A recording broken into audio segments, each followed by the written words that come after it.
Welcome, everyone.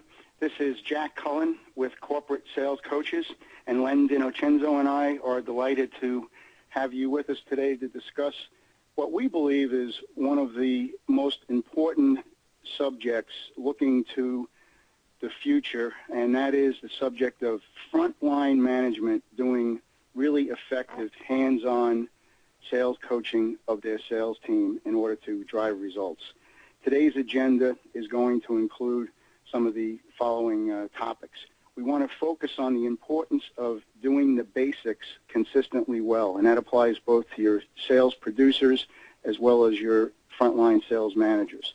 It becomes really important for any successful sales organization to have each and every salesperson feel like they are an owner of their own business and they make the difference. That can lead to being the slight edge for your organization in the face of ever-increasing competition. We're going to talk a little bit about sales methodology and the strategy and the real important role that a sales manager plays in ensuring that that sales methodology and the results that it can bring gets you the results that you want as a sales leader for your organization. It becomes critically important to be coaching up your people on a consistent basis. And if you want certain results, you got to inspect what it is that you expect, and watching what they do in front of clients becomes really, really critical. We're going to share with you our time-tested 5 keys for sales coaching success, and also 10 very practical tips that you can pass on to your sales managers and sales supervisors that they can put to use immediately. And we'll have an opportunity throughout. If you have any questions, feel free to type your questions in the chat area in the bottom right-hand section of the screen. One of the realities is that we have been, and for some period of time will continue to be, in difficult economic times. And at the same time, nobody's cutting any slack to people in a sales organization. In fact, in most cases, you're probably asked to generate more revenue with the change of the calendar year into 2011. So one of the things that becomes critically important is to recognize that many of the people within your sales organization, including some of your sales managers, perhaps have never been through such challenges before. And so as sales leaders, creating the vision that will lead them to be focused on success as a self-fulfilling prophecy and have that become their reality really is critically important. Focusing your organization on the time-tested basics of not just professional selling skills, which a lot of companies invest money in, and we think that's a smart thing to do, but also the time-tested basics of good sales coaching fundamentals, so that you're able to help your people to consistently execute those basics effectively in order to drive results. At the end of the day, sales training should never be a substitute for good, solid, hands-on sales coaching that should be happening on an everyday basis by your people.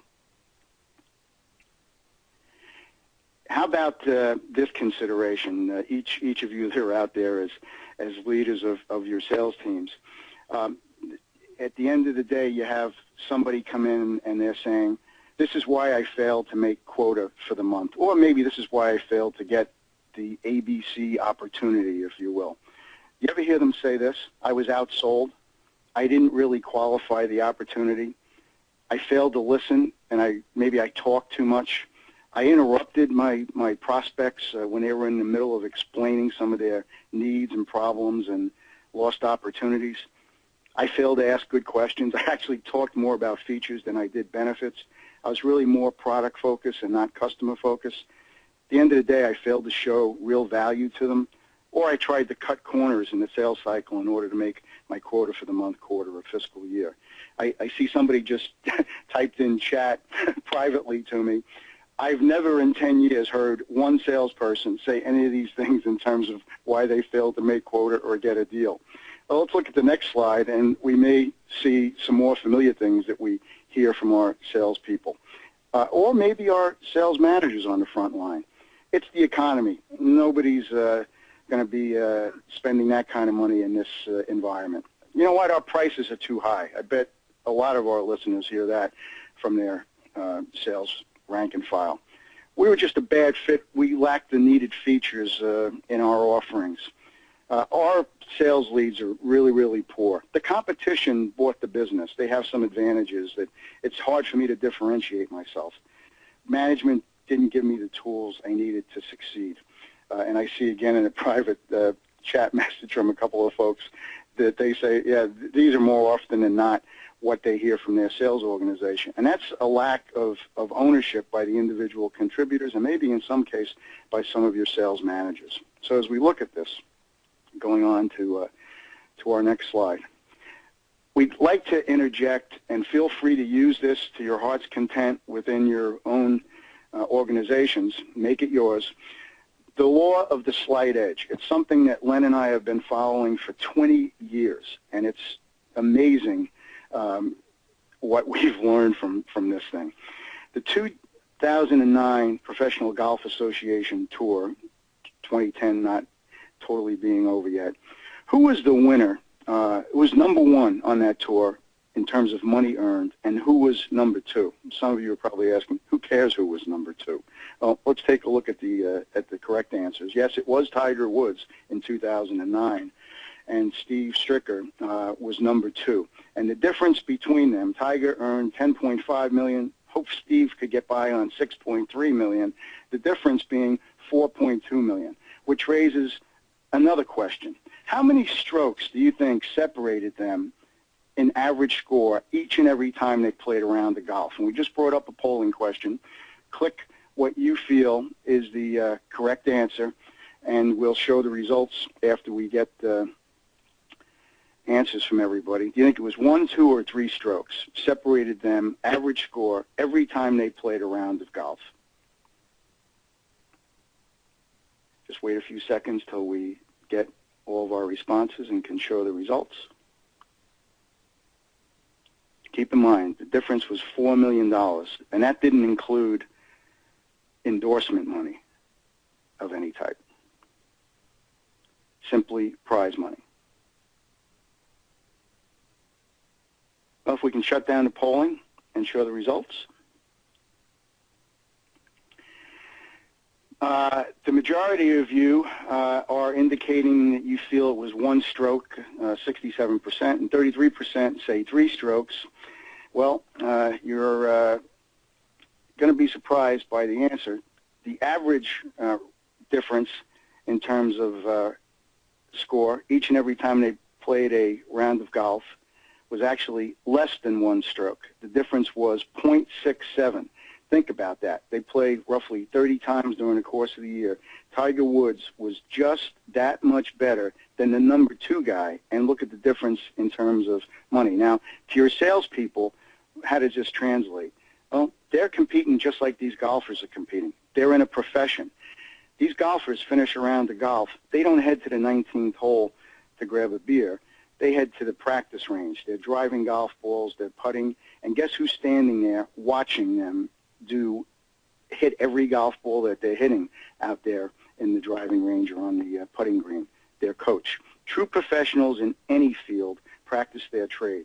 That includes people performing on Broadway. It includes doctors, lawyers, professional athletes, and professional salespeople. They train to succeed, and they accept coaching, particularly from good coaches. And that means that your sales managers need to be good at sales coaching in order to drive the results that you want. They invest time to be sure that they do the basics consistently well.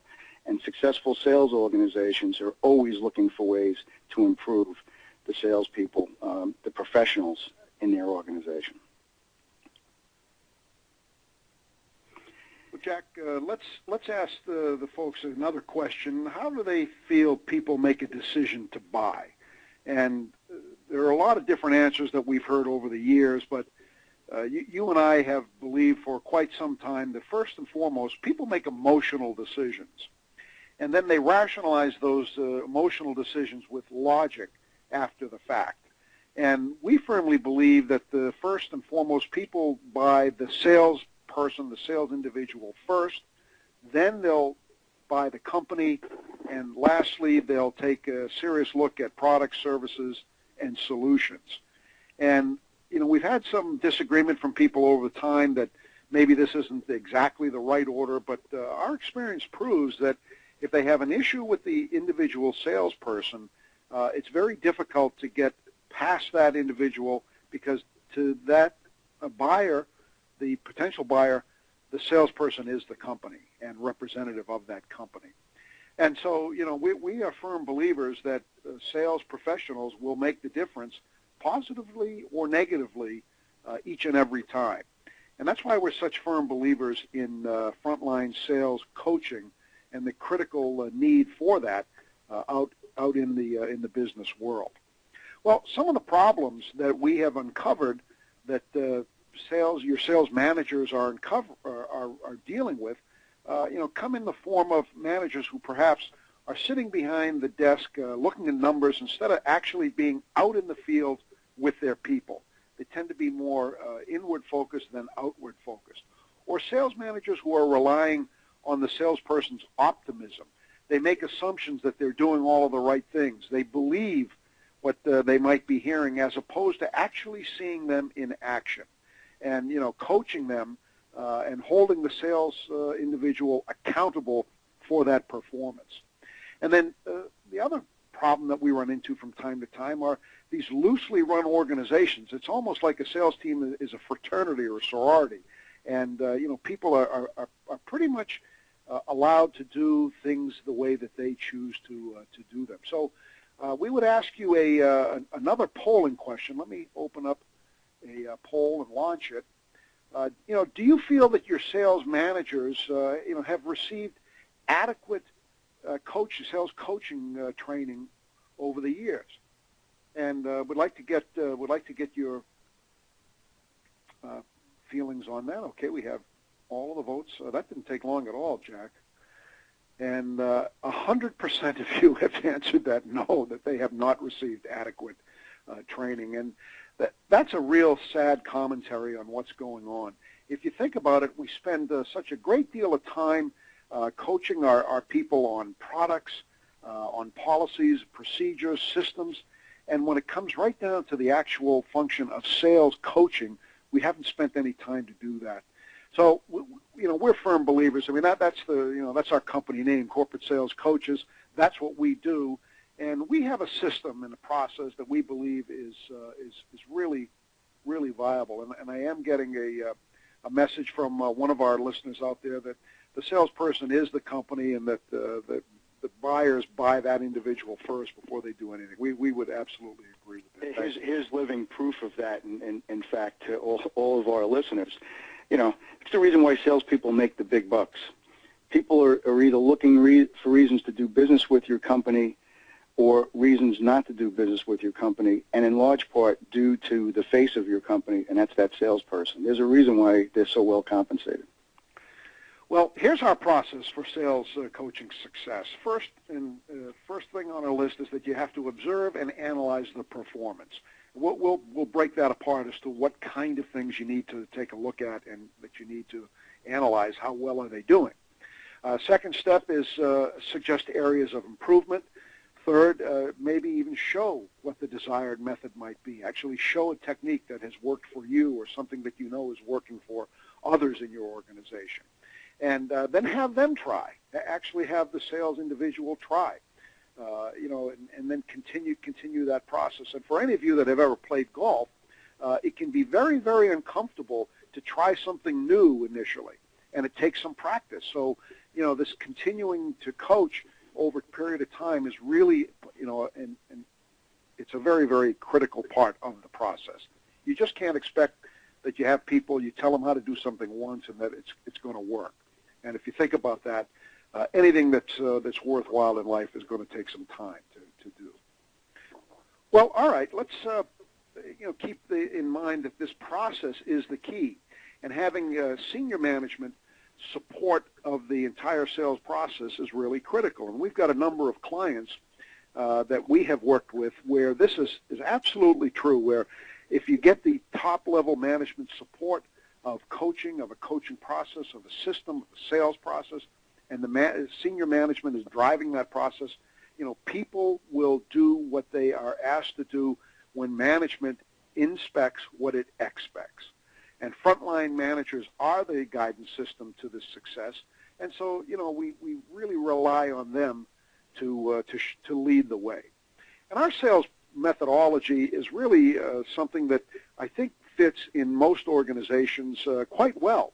It's a very simple, straightforward process. We believe in first starting with planning, making sure the salespeople know where they need to go, who they need to see, and what they need to say to create interest and gain favorable attention.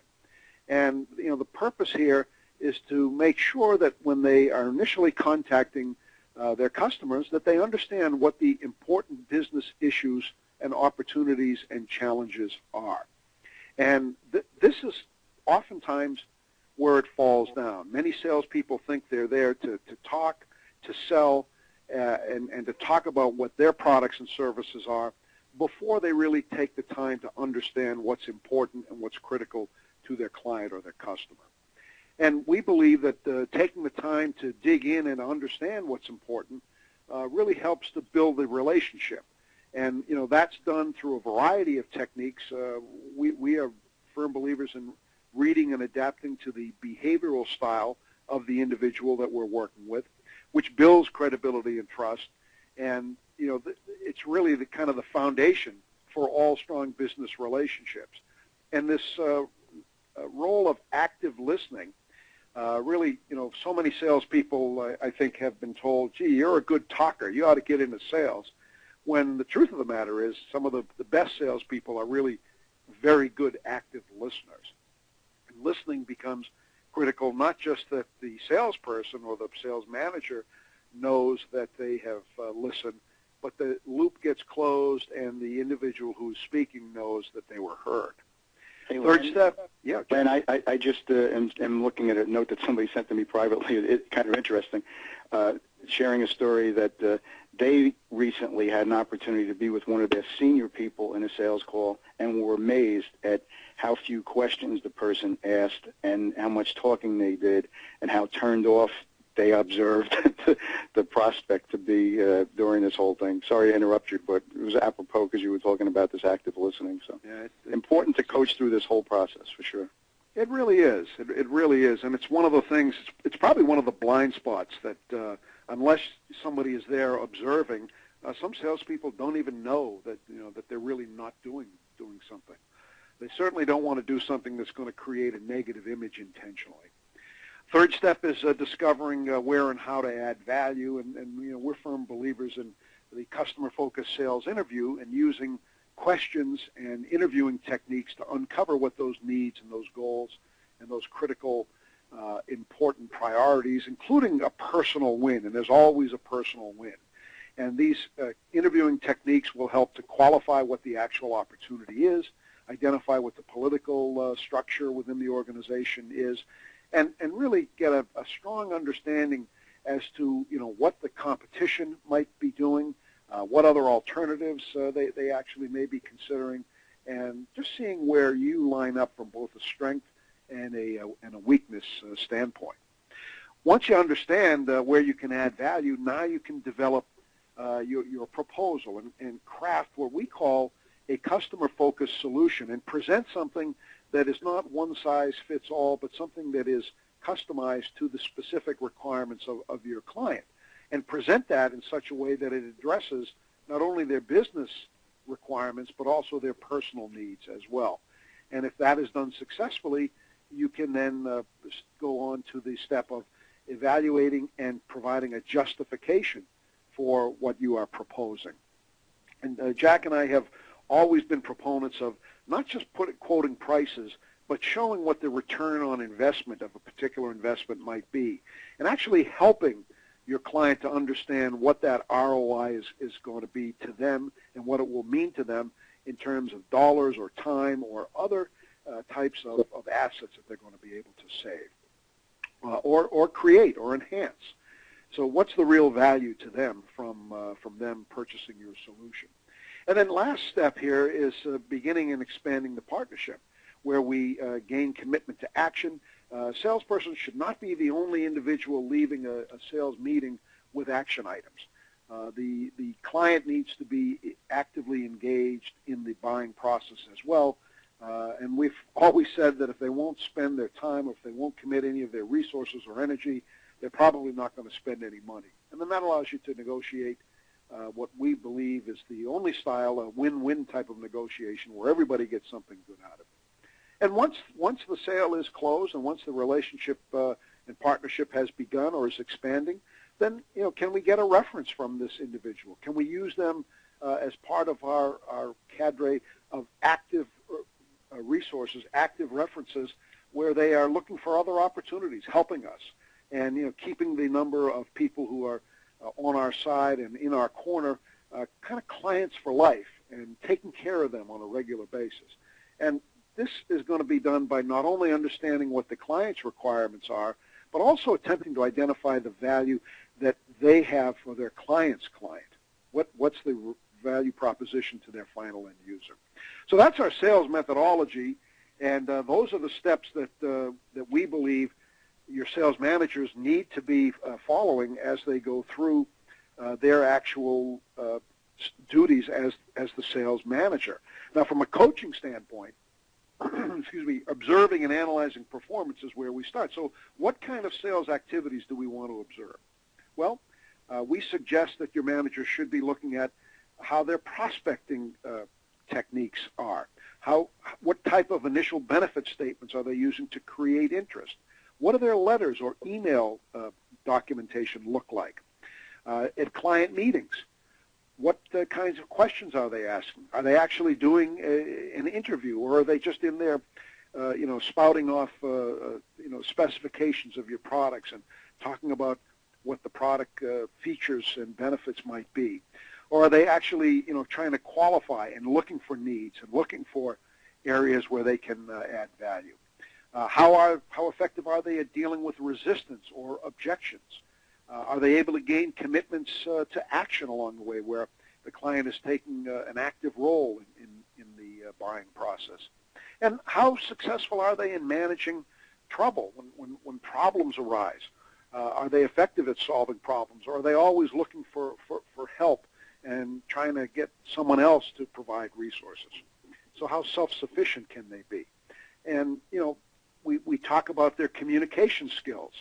Are they professional in all phases of their communication? How organized are they from both a planning standpoint and an operational standpoint? Do they have a good positive attitude? Are they upbeat and, are people happy to see them? Are you happy to see them? We've had some managers tell us that they hate to see some of their people come around the corner, which is a pretty sad commentary as to did they hire them or were they inherited these individuals? And then how effective are they at doing their paperwork and filing their reports and, doing the administrative side of their job? These are all of these types of activities are the things that really need to be observed by a good sales coach. And I tell you, the devil is in the details, and when you believe that your salespeople are doing things in the office, inside, you have to be very careful and not make the assumption that they would never do these types of things outside in front of clients, because we've actually seen the case where they are. What people tell you they don't do, they actually do, and the only way to understand that is to actually observe them in action. So studying them becomes important. Len, if I could just interject here too, what we've come to learn over the years is that many sales managers, particularly inexperienced folks, can make the mistake that salespeople who, think about it, salespeople usually express a lot of self-confidence and bravado, and therefore they make the assumption that those types of folks are very effective from A to Z throughout the sales cycle. You're making a huge assumption there because of the fact that somebody expresses internally self-confidence and bravado in terms of what their skill set might actually be in front of a client. So again, you really do need to observe. This first step is critical. Well, and it's, the analogy that we have used over the years is you would never have a coach of a professional sports team try to coach their people by reading the account of the game in the newspaper the next day. They have to be there. They have to see it with their eyes. And as we all know, in the field of professional sports, they not only observe the game, they record the game, they film it, and they study those tapes and study those films on and on and on to look for the little things that are going to help them be successful as they fine-tune their team. Well, once you understand and analyze where areas of improvement need to be addressed, we follow this process for suggesting how to make the improvement. We like to say, first of all, ask the salesperson for their opinion. See what they thought of a particular meeting, or see what they think of a particular proposal that they put together, and get their input first. Then we suggest that your sales managers try to find something to compliment people on. You always want to find something good, and we always like to leave with the positive. And then suggest maybe one, no more than two areas of improvement, and explaining why this is going to be a better way to do it, and ask them what their opinion of that suggestion is. Get some input. You want them to take ownership of the improvement that you're trying to have them do. And they may even fine-tune it a little bit, which is good. It's a good thing if they're actively involved. And then the third step is you actually may want to show them how to do it. Talk it over, demonstrate what that particular skill might be, and it can be done in a variety of settings. It can be one-on-one, what we used to call curbside coaching. It could be at a sales meeting. It could be we always recommend that sales meetings have some component that's geared for training and development. A little bit would be I think very, very critical for every meeting to have somebody do something or talk something that's a skill related, so that the manager doesn't have to be the one that's doing the training all the time. Rely on some of your more experienced or your more successful salespeople to show some of the things that are working for them, and then discuss what's different and ask them for their reaction. And this generally is a great way for people to show that they have understood what's being said and that they can apply it now in their own techniques when they're out there. And then have them try it. Have them actually do something. Role plays are certainly one way to do it, but also having them actually make live calls and give them, again, feedback that's very specific on their performance. Again, emphasize what you see that's positive. We always like to, emphasize the positive as well as areas for improvement. And this is especially important for the ego of most salespeople. So always try to find something good in what they've done. And be specific when you're providing feedback, and gain their commitment that they want to continue to improve. They'll continue to practice, continue to follow in the direction that you have put them on. And then the last step is, continue coaching them. Keep coaching on that particular process until you feel they've got it down, and then move on to something else. And once again, compliment their positive performance. Compliment their effort, if nothing else, that they are making the attempt to, change how they're doing something and get better at it. You want to keep that encouragement going as long as you possibly can. So those are the 5 easy steps, and one of the things that we recommend is that you coach all of your people all of the time. And that's our first coaching tip. You don't want to just coach people when things are not going well. You want to especially coach them when things are going well. And this is really how you can gain momentum. And nothing succeeds like success. And kind of focus them. And maybe it's more strategy coaching as opposed to technique, but it's still coaching. And consistently coach the team. It's not just one individual or not just the favorites that your managers have. They need to coach all of the people. Coach them both in the positives and the negatives. It's not just the negative activity. You want to emphasize and you want to articulate all the good things that are being done.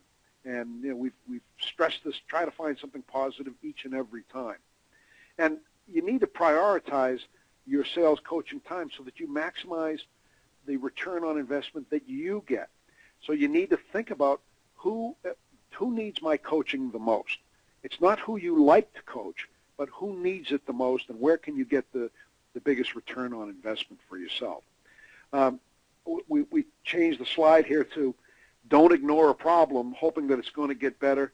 it usually doesn't. Problems usually tend to get worse by people ignoring them.